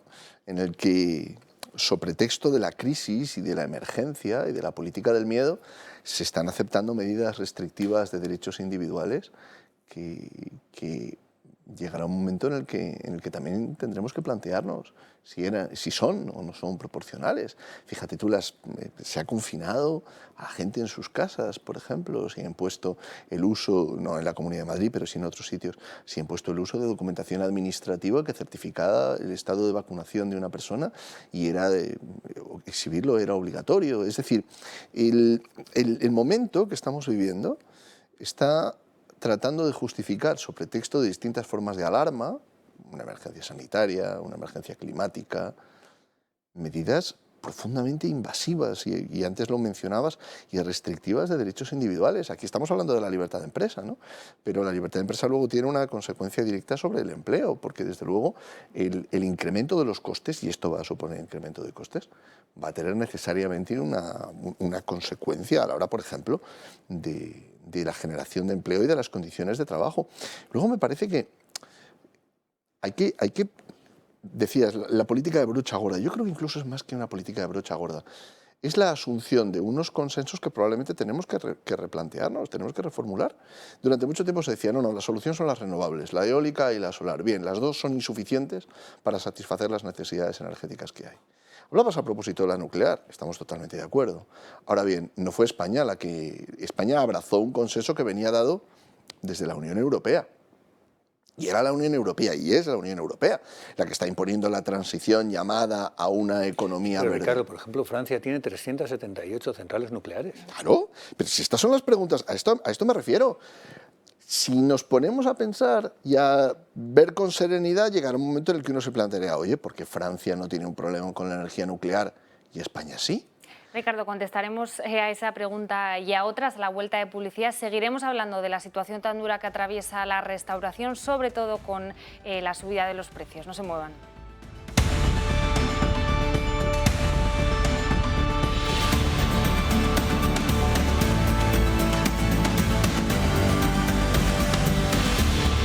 Pues ya estamos de vuelta en la reacción abierta del verano. Seguimos con preocupación la situación de los hosteleros. Hablábamos ahora con el responsable de hostelería de Madrid, que nos contaba pues las dificultades que van a atravesar para poder cumplir con esas medidas de ahorro energético. Pero lo cierto es que el malestar de este sector viene ya de largo. Empezaba con la pandemia, pero también se multiplicaba con esa inflación, con esa subida de los precios que han tenido que asumir y que han tenido que repercutir en el cliente, lo que también lleva un poco a que se frene ese consumo. Para hablar sobre este tema tenemos en la mesa a nuestro compañero Borja García, que ha estado reunido en los últimos días con responsables del sector y que nos puede contar un poquito más cuál es su situación. Borja. Pues es que de hecho hemos hecho una cosa un poco, o sea, lo hemos hecho todavía más completo. Hemos dicho, vamos a ver, vamos a ir a los mercados y para ver cómo está repercutiendo también en la gente, en la cesta de la compra. Y luego hemos dicho, pues vamos a acercarnos a la hostelería, que se ve, claro, toda esta inflación repercute sobre todo en los costes de nuestra hostelería, de los bares y de los restaurantes, que no solamente el precio de la luz, los alimentos, en definitiva, todo. Pues entonces vamos a ver, porque tú has estado con varios... Has estado en un mercado y luego has estado también... ¿Qué es lo que vamos a ver primero? A ver. Pues mira, básicamente lo que vamos a ver es que con una subida de los precios del 10,8%, que es un dato que recordemos no se da desde hace 38 años, pues las familias españolas empiezan a tener serios problemas para llenar la cesta de la compra. Vemos como pues eso, alimentos básicos como el aceite de oliva, la pasta, la harina o los cereales se han visto cómo se han incrementado más de un 27%. Pero es que otros alimentos como los huevos o la mantequilla, cosa que tenemos todos en la nevera, se han disparado por encima del 23%. Si nos vamos a las carnes que están en la nevera de cualquier familia, vemos como el pollo o el pavo ha visto cómo en tan solo un año han subido un 14,1%. Pues bien, toda esta situación, ¿en qué ha generado? Pues ha generado que en España ya se contabilicen más de 750.000 hogares que no pueden permitirse comprar este tipo de alimentos. Así que nada, pues nos hemos desplazado al mercado de las Águilas y esto ha sido lo que nos hemos encontrado. Sí, en todo, en luz, gasolina, alimentación, todo. Sí, claro, como todo el mundo, yo creo. El mundo del pescado no ha subido una barbaridad para lo que se oye de otros artículos, pero sí es cierto que algo ha subido. La subida ha sido en todos los alimentos, desde una empanada hasta el jamón ibérico, pasando por todos los productos. Todo tipo de alimentos, tanto lechugas, tomate, hay cosas de temporada, por el temporal también, todo. No hay algo que digas que se ha mantenido. Nosotros asumimos también una parte de la subida porque si no sí que notaríamos, ya hubiésemos notado el consumo de la gente. Las dos partes, los empresarios también intentan, para intentar vender, asumir lo que puede, pero es que no se puede. Y es cierto que a la gente le está costando más hacer una compra como la podían hacer antes, de llevar un poco de todo. El futuro lo veo que, vamos, yo pienso que el futuro ahora mismo está complicado. Todos esperamos que mejore, pero no veo nada claro. De aquí a final de año no se ve nada claro, parece que va a empeorar. Esta inflación no solamente afecta a las familias y a los mercados, sino que afecta a todos los sectores productivos de nuestro país. Uno de los más castigados, pues es uno de los pilares, como acabamos de comentar, de la economía española, la hostelería. Así que para intentar saber de primera mano cómo está afectando esta inflación, pues hemos decidido hacer un pequeño reportaje para ustedes. La subida generalizada de los precios también está afectando a uno de los pilares de la economía española, la restauración. Negocios familiares están viendo cómo se disparan sus costes mientras disminuye la capacidad adquisitiva de sus clientes. Y es que la inflación está afectando y mucho a bares y restaurantes que ven cómo sus márgenes de maniobra cada día se reducen. Pues ha aumentado sobre todo en perecederos, en carne, pescado, la cerveza ha subido también ya 2 veces en 8 meses. La luz, puedo decir que yo el año pasado pagaba alrededor de 1.200, 1.100 y ahora estoy pagando 1.300, 1.400, 2.300, 2.400. Trabajando yo y mi socio 16 horas todos los días, todo el mundo muy pesimista de cara a septiembre, octubre, noviembre. Familias que no llegan a fin de mes, hogares incapaces de comprar productos básicos al precio actual y una economía lastrada por la subida generalizada de los costes. Una situación cada vez más insostenible a lo que hay que unir unas previsiones desoladoras. Si a todo esto añadimos un gobierno incapaz de desarrollar políticas eficientes para revertir la situación, lo único que podemos aconsejarles es que se abrochen bien el cinturón, porque vienen curvas. Que nos dejen trabajar, que no nos ahoguen tanto, eso es lo que tienen que hacer, nos dejen trabajar, están apretando mucho y al final pues nos van a ahogar.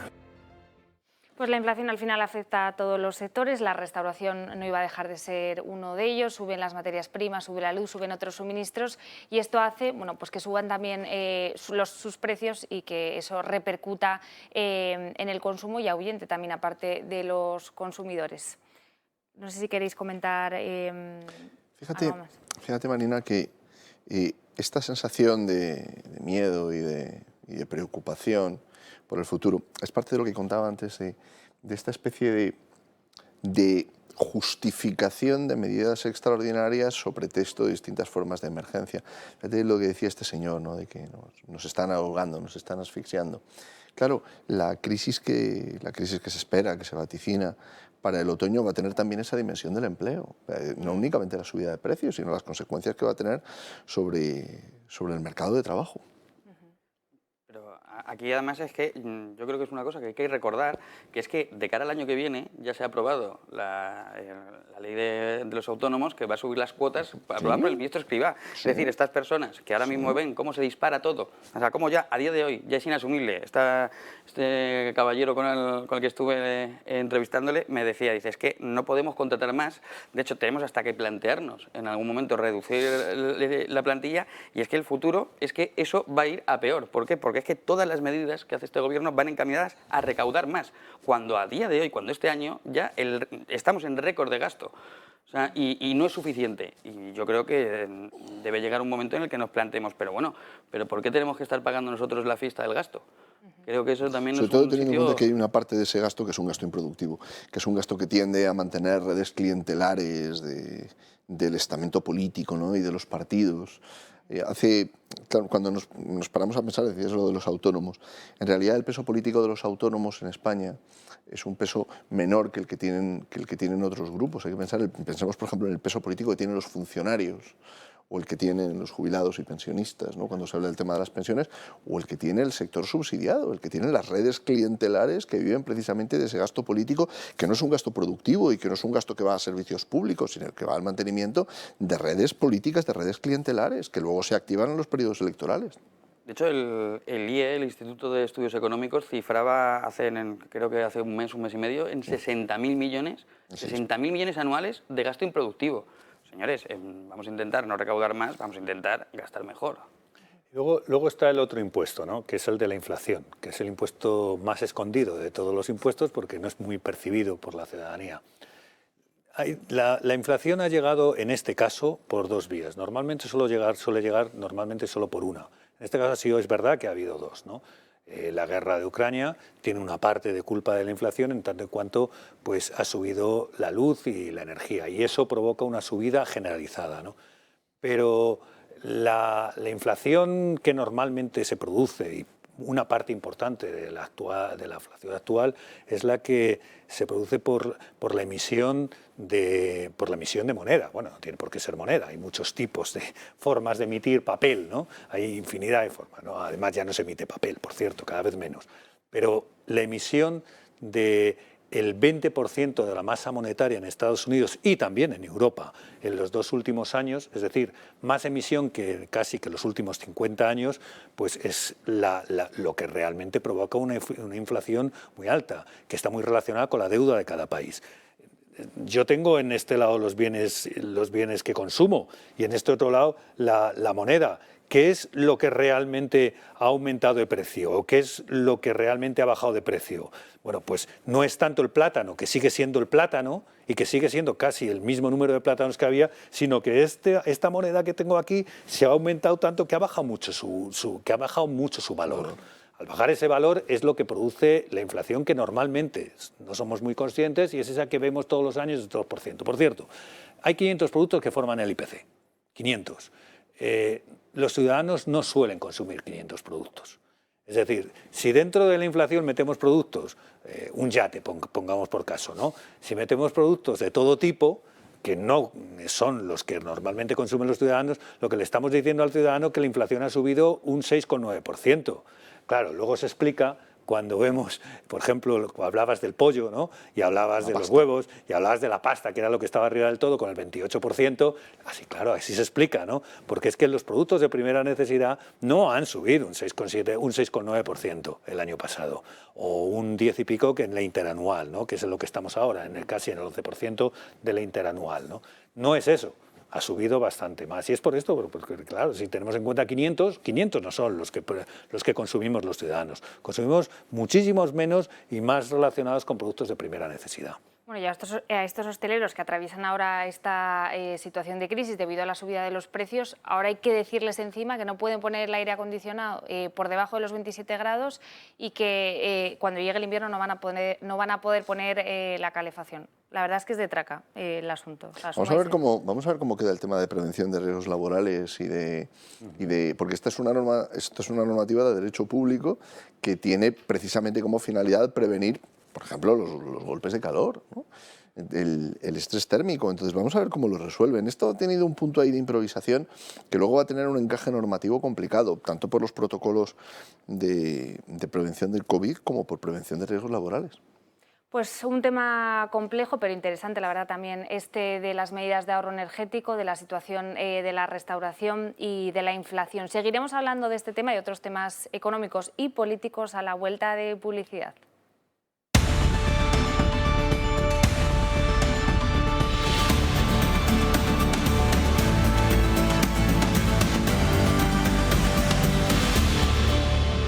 Bueno, pues ya estamos de vuelta. Hablábamos de la situación de la restauración, de la subida de los precios y de esas medidas a las que van a tener que acogerse ahora muchos de estos locales. A algo que también se han tenido que enfrentar en los últimos días en plena ola de calor es a una demanda del consumidor a la que no pueden dar respuesta, y es que faltan, Borja García, hielos. Sí, ahora mismo España paradójicamente tiene escasez de hielo. Pues esto, bueno, de hecho varios distribuidores han empezado a advertir que la situación es complicada. O sea, es una situación que ya se empieza a notar en bares, en restaurantes, pero también se empiezan a notar en, pues eso, en tiendas de alimentación o grandes superficies que venden hielo y que han tenido incluso que racionar su venta. O sea, recordemos lo que pasó con el papel higiénico, que se lanzaba la gente en hordas a comprar papel y papel, pues ahora por lo visto también lo quieren hacer con el hielo, cosa que han dicho, oye, hasta aquí, que si no, no hay para todos. ¿Por qué se está produciendo esto? Pues se produce, vamos, o sea, se lo pueden imaginar. Pues porque ha aumentado el precio de la luz para producir ese hielo, porque ha aumentado el precio del plástico de los embalajes y porque ha aumentado la gasolina necesaria para transportar ese hielo desde donde se fabrica hasta el consumidor final. Esto ha hecho que muchas fábricas de hielo pues hayan dicho hasta aquí y hayan parado su producción. Si unimos esto a que ha bajado un montón la producción, a que con la ola de calor que tenemos la demanda se ha disparado, pues tenemos esta situación de escasez que no puede sino dejarnos helados. Pues nos quedamos helados con este tema. También nos quedamos helados, ojo, con lo poco que se está recuperando el sector de la automoción. Ya saben que este sector sufrió mucho durante la pandemia y posteriormente, unida a esa falta de demanda, se ha unido otro tema, que es la falta de semiconductores. Se trata de un componente esencial para fabricar coches que sigue escaseando y que ha provocado que las ventas en julio vuelvan a caer un 12,5%. Se trata, atención, del peor dato desde el año 2012. Las ventas de coches sufren una fuerte caída. El mes de julio, tradicionalmente bueno en matriculaciones, cierra con una caída del 12,5% respecto a 2021. Y es que el mercado se ha vuelto a ver condicionado por la incertidumbre económica, derivada del aumento de la inflación y de los precios, también por el precio de los carburantes y por la escasez de los microchips, que sigue lastrando la llegada de vehículos nuevos a los concesionarios. En el último mes, únicamente las ventas a empresas han logrado obtener un resultado positivo, con un crecimiento del 2,7% y 31.035 unidades matriculadas. Sin embargo, las ventas a particulares vuelven a sufrir un gran retroceso del 12,1% hasta las 31.330 unidades matriculadas. Por su parte, Toyota se situó como la marca más vendida en España en el mes de julio, tras matricular 6.446 unidades, mientras que el Dacia Sandero se alzó como el vehículo más popular con 2.368 unidades matriculadas. Incluso las ventas de vehículos de más de 20 años crecieron un 18% en el primer semestre y suponen 1 de cada 10 coches vendidos en el mercado de ocasión. Pero atención, porque todo esto cuenta con un gran inconveniente, y es que todos estos vehículos son mucho más contaminantes y no pueden circular en el centro de las grandes ciudades. Una caída tan grande en las ventas que nos tenemos que remontar a 2012 para ver un mes de julio con un volumen de registros tan bajo. En definitiva, una inflación totalmente desbocada, que merma cada vez más la capacidad adquisitiva de las familias y que las traerá el ritmo de recuperación del mercado en los próximos meses. Pues curioso este dato que mencionaba nuestra compañera Gloria Sacristán, y es que crecen la compra de vehículos de más de 15 años de antigüedad, un poco pues por esa incertidumbre respecto a los vehículos de combustión y porque escasean vehículos nuevos. Fíjate cómo todo está interrelacionado, ¿no? Interconectado. Cuando antes hablábamos de las consecuencias de la guerra, cuando se produce la invasión de Ucrania, uno no pensaba en las consecuencias que esto iba a tener, por ejemplo, en el mercado de los semiconductores, o en el mercado o en las exportaciones, en la producción del aceite de girasol o en la producción de piensos que Ucrania exporta a todo el mundo. La globalización durante mucho tiempo nos decían que era una fuente de oportunidades, ¿no? Y sin embargo vemos ahora que Y tener un sector económico fuerte, tener la capacidad de producir los propios alimentos, tener un sector industrial fuerte con productos de valor añadido te permite hacerle frente, mayor fortaleza a estas crisis que de otra manera estás dependiendo de lo que puedes importar. Pero, no solamente eso, sino que es que esto todo apunta a que va a ir a peor, porque recordemos que China todavía no se ha abierto al mundo a nivel de producir. Después de la pandemia. Efectivamente, todavía sigue cerrado y China es uno de los mayores demandantes de este tipo de materiales y de este tipo de tecnología. Con lo cual, en cuanto empiece a ser aumentando la demanda con la misma oferta, la escasez puede ser todavía mucho más pronunciada. Antes hablábamos con un historiador y comentábamos esa visita de Nancy Pelosi a Taiwán, que podría tener detrás un posible acuerdo para llevarse parte de la fabricación de semiconductores, de microchips, porque Taiwán es uno de los mayores productores, a Estados Unidos. O sea que parece que se van moviendo hilos para deslocalizar un poco esta producción de microchips que tanto escasean en estos momentos. Sí, desde luego... Todos los movimientos que está habiendo en la política geoestratégica van a tener consecuencias. Los que más consecuencias suelen tener son los que, cuando se mueve el avispero, son los que están situados en la punta de la pirámide. Y nosotros somos la punta de la pirámide. Por lo tanto, es verdad que nos tenemos que ir preparando porque todo este revuelo que se está preparando en el mundo, vamos a ser víctimas de él. Era un error pensar que cuando se empezó la batalla comercial, como parte de la guerra, que ahora hay una que está muy cerca, pero posiblemente haya más en el futuro, era un error pensar que eso no era de ida y vuelta. Esas cosas son de ida y vuelta siempre, no quiere decir que no haya que hacerlas, yo no estoy diciendo eso. Estoy diciendo que hay que ser consecuente y no hacer política de brocha gorda, que es lo que suelo decir. No hacer política de brocha gorda y pensar un poco más, porque yo no sé quién quería más esa guerra comercial ahora mismo. Bueno, sí que lo sé. Creo que precisamente es Putin el que quería esa guerra porque es la guerra que puede ganar, la guerra de restringirnos la energía. Esa es la auténtica estrategia que está teniendo Putin con respecto a nosotros. Y China, en este caso, que es parte de este movimiento mundial, está parada, pero ojo, como China se considera agredida de alguna manera por el mundo occidental. De hecho, Pelosi ha sido víctima de esa posible agresión a China que han tenido que echar para atrás y han tenido que decir, no, se acabó el viaje y por allí no tengo que ir, por ahí no pasamos, ¿no? Porque precisamente por los miedos a las repercusiones, ¿no? En este caso de Estados Unidos con China. Bueno, y hablando de otras batallas que en este caso tienen lugar en nuestro país, tenemos que hablar de Vox, porque ya saben que el partido tiene una cruzada para que la violencia, la mal llamada violencia de género, no sea discriminatoria respecto a los hombres y les incluya también, es decir, que la violencia no solo sea contra las mujeres, sino que también existe la violencia contra los hombres. Bueno, pues dentro de esta cruzada, la última propuesta del partido de Santiago Abascal es que ese teléfono que todos ustedes conocerán, el 016, ese teléfono de asistencia para víctimas de violencia, sea también de uso para hombres. Nos cuenta todos los detalles nuestro compañero Jorge Prieto. Jorge, cuéntanos. Sí, Marina, Vox quiere que el Gobierno atienda en el 016 a todas las víctimas de violencia doméstica independientemente de su sexo.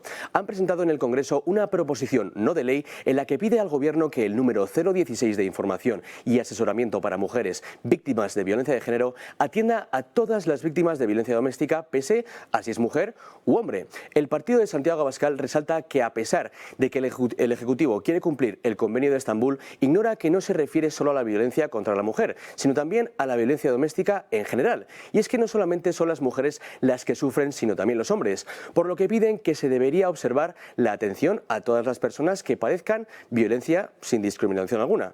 Al final, en España, la violencia de mujer a hombre representa un 9,6%, de hombre a mujer un 22,7%, a su vez de mujer a mujer un 2,4% y de hombre a hombre un 65,3%, una cifra muy significativa. Pues bien, la iniciativa de Vox llama al Gobierno a permitir el acceso a este servicio de ayuda a las víctimas de violencia doméstica, independientemente de si es mujer o si es hombre. Pues interesante ese dato que nos daba Jorge Prieto de que la violencia entre hombres es la más alta, alcanzaba ese 65%. ¿Qué os parece esta iniciativa que plantea el grupo de Santiago Abascal? Bueno, yo Cuando hablo de violencia y de este tipo de violencia, lo primero que hay que decir es que los agresores, o como llaman ahora en el Ministerio de Igualdad, pues los agresoraes, o no sé cómo, bueno, en este caso es que no sé cómo decirlo. Con X, agresores. Con X, vale. Pues tienen que dar con sus huesos en prisión. Y las víctimas hay que tratarlas siempre, pues, como se merecen, porque son víctimas, ¿no? Esto de hacer una discriminación en cuanto a que la víctima sea de una manera o sea de otra, pues claro, deja a unas víctimas en inferioridad con otras, ¿no?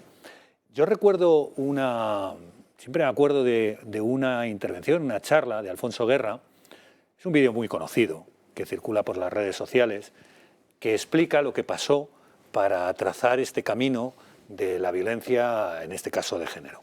Y dice, yo estaba de presidente de la Comisión Constitucional y llegó la ley.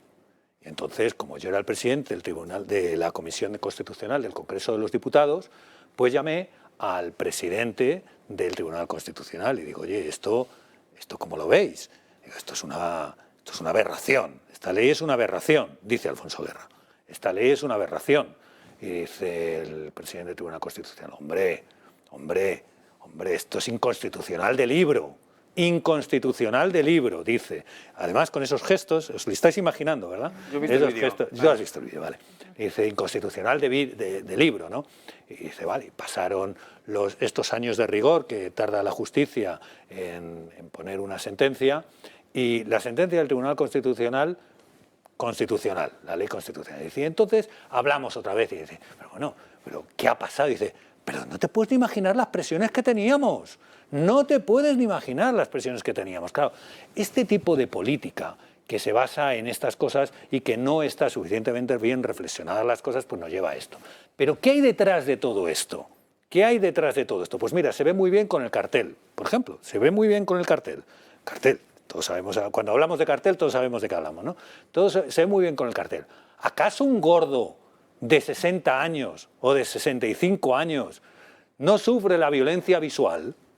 No sé si existe la violencia visual, ¿eh? No sé si existe, pero bueno, en el caso de que exista violencia visual, no sé cómo hay que mirar a alguien para agredirle visualmente, pero si existiera esa violencia visual del patriarcado, ¿acaso un gordo es de mejor condición que una gorda de 65 años? No.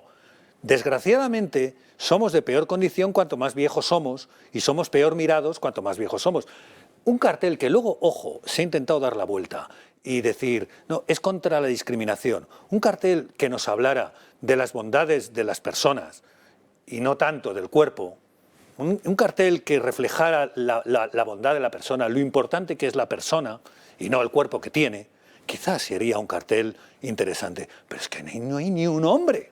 ¿No sabéis dar cuenta? Ni un solo hombre en el cartel, ni un solo chico con patas de alambre. ¿Sabéis lo mal que lo pasan los chavales con patas de alambre? No lo sabéis, ¿verdad? Bueno, sí, pero posiblemente lo sabéis. Es que yo creo que esto va mucho más allá y de hecho es una muestra inequívoca del sectarismo que hay respecto a este tema. Es decir, y de ganar votos, Borja, vamos a ver. Sí, esto va de ganar votos, claro. Esto le importa a la nada porque es una pelea para ver quién consigue el voto de no sé qué. Pero por eso hay que desenmascarar su hipocresía. Es decir, no se está diciendo que se vaya a rebajar las penas a los agresores. Se está diciendo que a la misma agresión hay que ponerle la misma pena. Se está diciendo que hay que darle la misma cobertura. Pero es que encima, lo que plantea Vox, también entrarían bajo su cobijo las parejas homosexuales, que también hay violencia entre ellas y que la ley actual no las protege y las lleva al ostracismo. Pero es que es lógico porque hay alguna... Y perdonad. Es que esto del derecho penal me enciende. De verdad. ¿Hay alguna víctima de peor condición que otra? Es que no hay víctimas de peor condición. Por tanto, tiene que haber igualdad a la hora de poner las condenas. Oiga, que todo el mundo termine con lo... ¿Sabes lo que va a pasar con ese porcentaje que poníais ahí en pantalla? Decía, es que hay un 7% de hacia hombres, hacia mujeres... Bueno, Pues eso significa que en el caso concreto habrá un 7% menos de mujeres en las cárceles. Nada más, que en el caso concreto el juez va a meter a menos personas en la cárcel de ese género, yo ya me pierdo, o de ese ella, de lo que sea.